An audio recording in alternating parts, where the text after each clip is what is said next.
What's up, good people, and welcome back to my channel where we bond over our favorite TV shows, trending topics, and everything in between that we care about.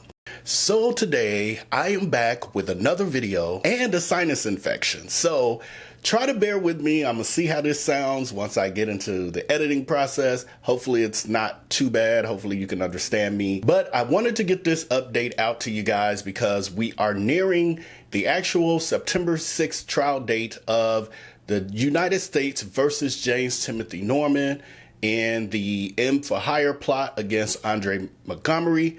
And there's a lot of breaking news. There's a lot of interesting things in this piece of it. So now we actually have a copy of the trial brief and motions for the pretrial determination of admissibility. And in this, we actually get to find out finally who the other co-conspirator is. And actually there's two additional co-conspirators who are not being charged. And we actually have the evidence of the actual text messages between Tim and Vell, between Miss Robbie and Andre, between Terica and Andre, and the list goes on and on, between Tim and the other co-conspirators.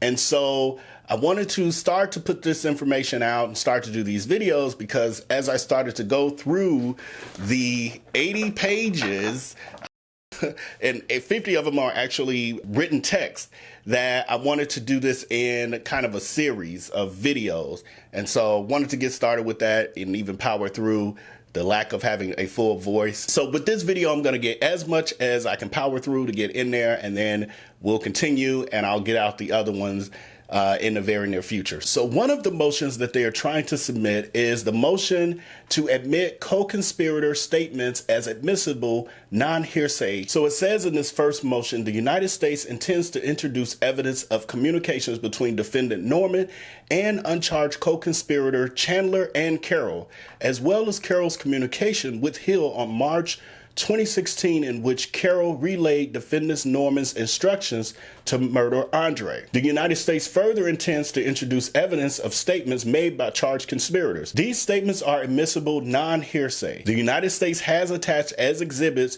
to present pleading the text messages that intends to seek admission as uncharged co-conspirator statements.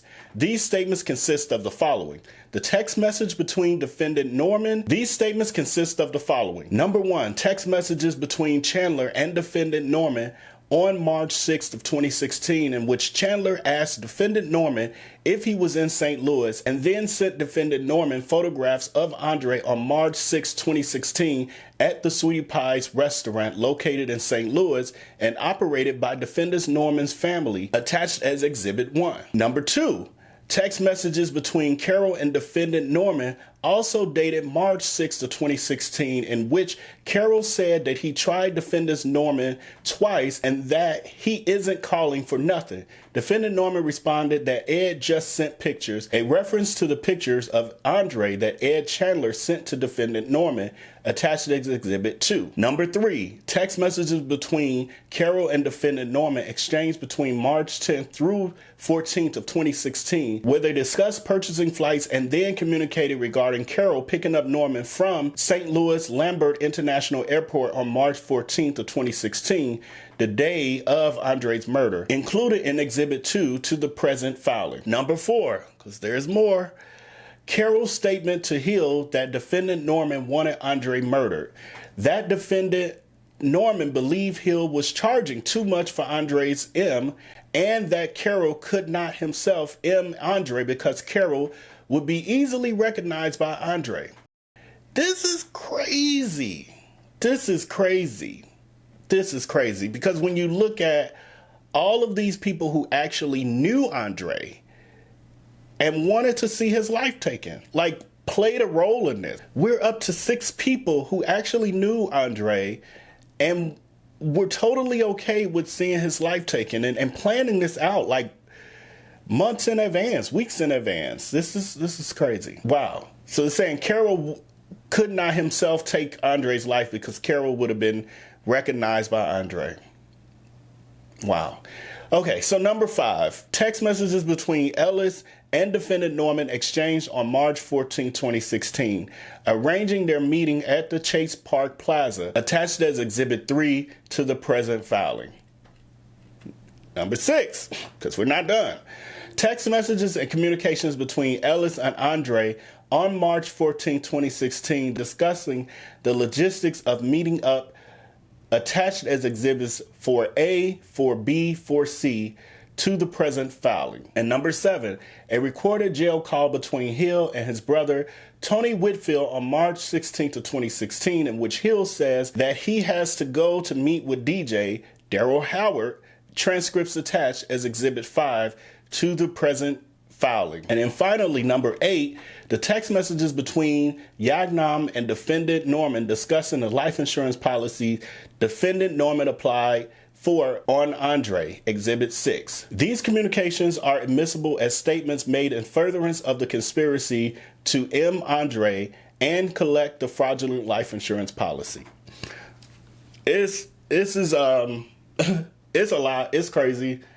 This is now, it's different because it's putting in the great detail of all the other pieces. So it's like some of the pieces that, like, we didn't know who that other co-conspirator was. Like, we knew there was another person who exchanged money with Vell, but we never knew who it was and, you know, what kind of relation they were to him, etc. But now we're finding out that this was a very close friend of Tim, and word on the street, and I'm not sure how true it is, but word on the street is that some are saying that this Carroll guy and Tim Norman were very good friends from prison, from Tim's first stint in prison when he was younger, and that they became extremely close, as in intimate close. This is all alleged. I have no proof of this or whatever, but that's just gossip on the street. Who knows if that'll ever be confirmed or not. But what I thought about with this is how Tim was really protesting about them taking his phone into evidence and saying that they illegally obtained his phone without a search warrant, etc.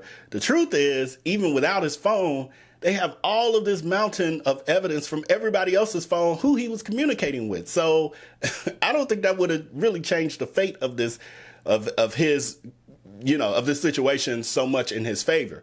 But let's, so again, there's so much more to this. I just wanted to, again, for the sake of my voice, wanted to just hop into the piece of this that is pretty much the biggest piece of breaking news and new developments, and jump to the text messages between Tim and his other co-conspirators who were not identified until the release of this. And so let's just jump down to that, and then, again, we'll come back with another video where we'll just kind of go through this entire timeline of horribleness. So here we have the text messages between Ed Chandler and Tim, and I think this is from Tim's phone because in the brief it states that Tim had this Ed Chandler guy listed in his phone as Big Ed, Rough Riders, Bike Club, Sweetie Pie. So then we get into the actual text messages between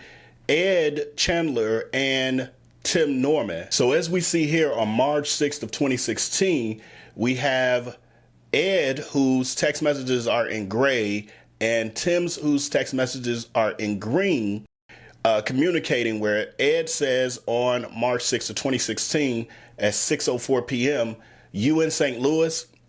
And then he follows up later that evening at 9:42 p.m. with photos of Andre, who appears to be at one of the Sweetie Pie's restaurant locations. And I'm thinking this might be the Mangrove location because it doesn't really look like the Upper Crust location. At least from my remembrance, it doesn't look like that. But as we see here, I mean, he's gone as far as to take a photo of the surveillance camera showing that, hey, I have Andre here. Here's proof that Andre is now in town. So then he follows it up with a bunch of, other screenshots of Andre just, around the restaurant on surveillance camera. And then Tim finally responds on March. So there's probably a phone call, I'm thinking, between this. And again, that's where, the trial, I'm sure, will break all of this down with the facts and not so much speculation from me and others.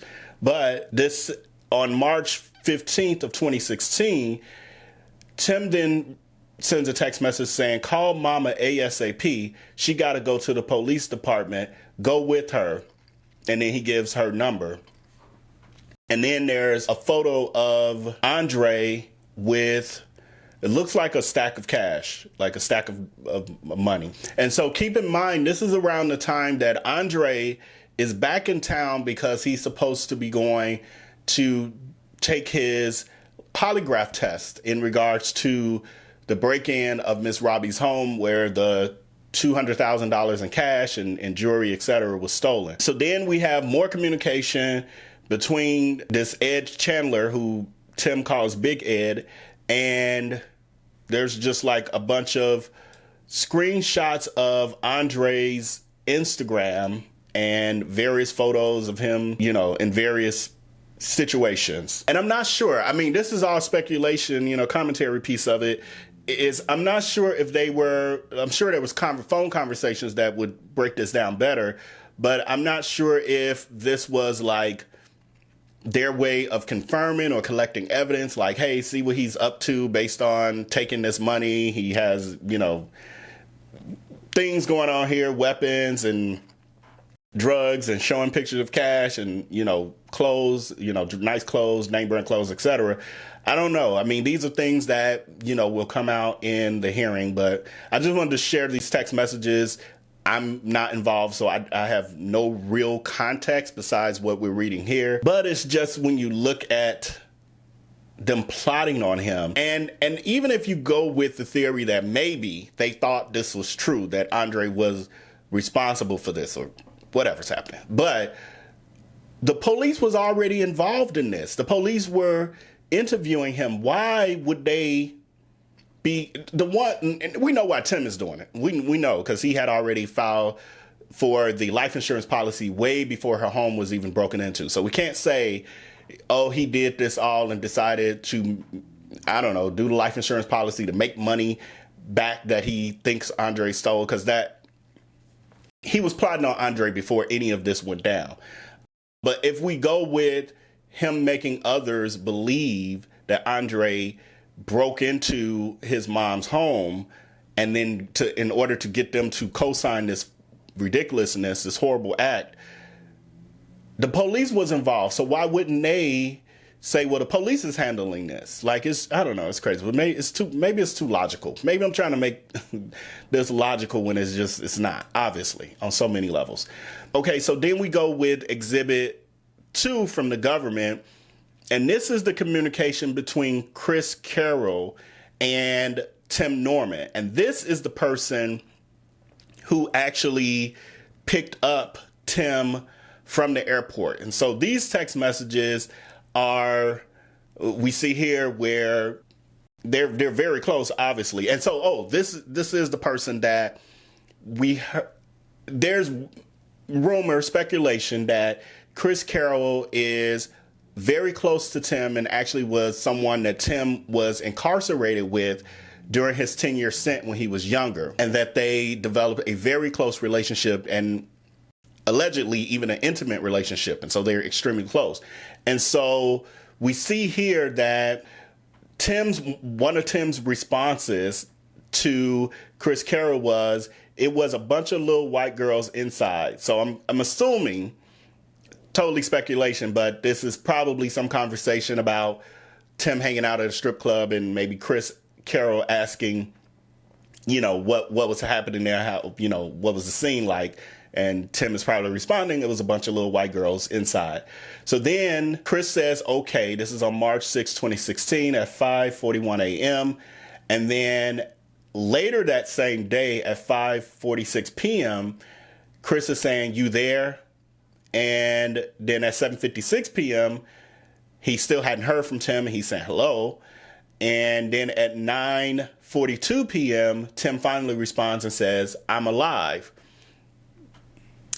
I'm gonna leave my personal commentary about that alone. But then Chris responds, you know I ain't calling twice in a row for nothing. So then Tim responds, I see, Ed just sent pics. And then he says, okay, was Norvell at work? I don't know who Norvell was. I don't think that person was ever on the show. Well, at least by name. Then there's some conversation. This is when they get into, so this is on March 13th of 2016. Starts at 1:42 p.m. This is when they have now made arrangements for Tim to fly in to St. Louis for everything to go down and be carried out with the malicious act against Andre Montgomery. So on March 13th of 2016 at 7:14 p.m., Chris is saying, how you looking? Tim responds with a thumbs up emoji. And then Chris says, give me a call. Obviously, there's some, conversation. And then at 8:20 p.m., Tim responds by just saying 12:10. And then I'm assuming that this is Tim's arrival time of flying into St. Louis. Chris responds at 8:20 p.m. I'll be there. He's asking what term, as in what terminal. Tim responds saying, American, I'm getting in a truck. And then Chris just says, okay. We jump to 12:06 a.m.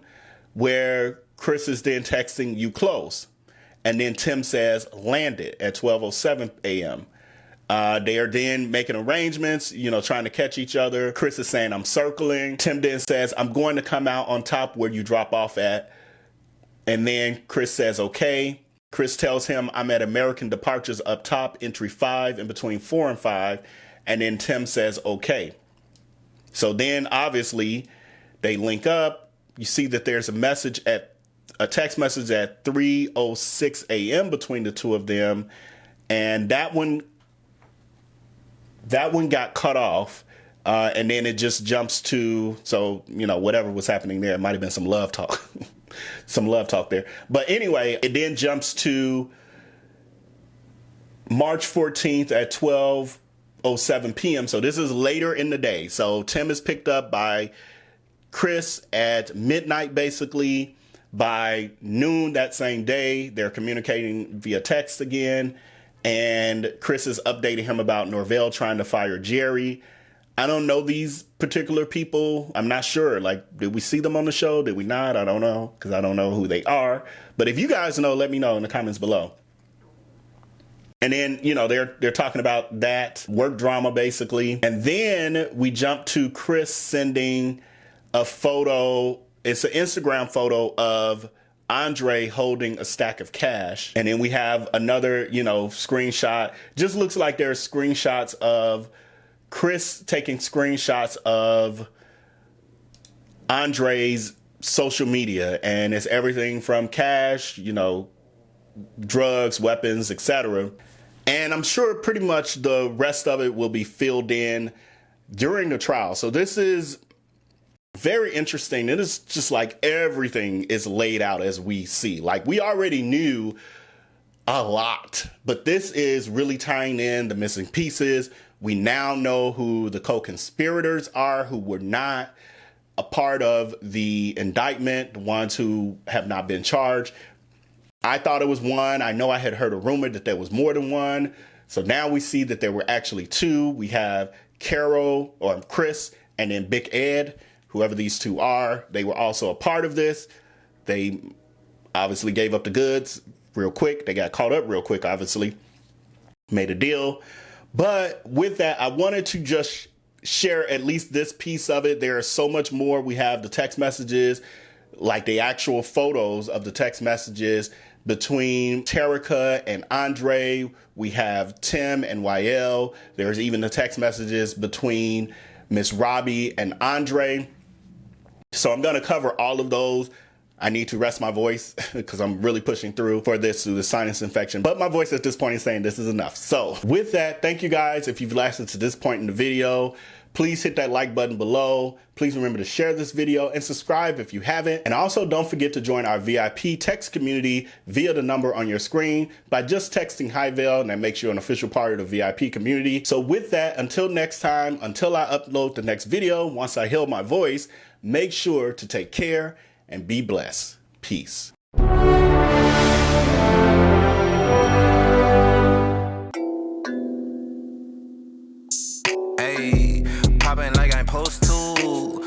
for the people that ain't close to. Speak a little something you could toast to. I ain't tryna hear about what you won't do. Moving like I'm into. Hit the ground running like the rent do. Speak a little something that you're into. I ain't tryna hear about what you been through. Like hold up, say what's the hold up. I got the pack, who got the roll up? I'm tryna pull up. It seem like every time I show up, it gotta go up. See the drip, they see the glow up. Oh, now they know us. See, it's funny how my pockets out of shape, but I'm fit for the flex. Clear the phone call, hit my chick with a text.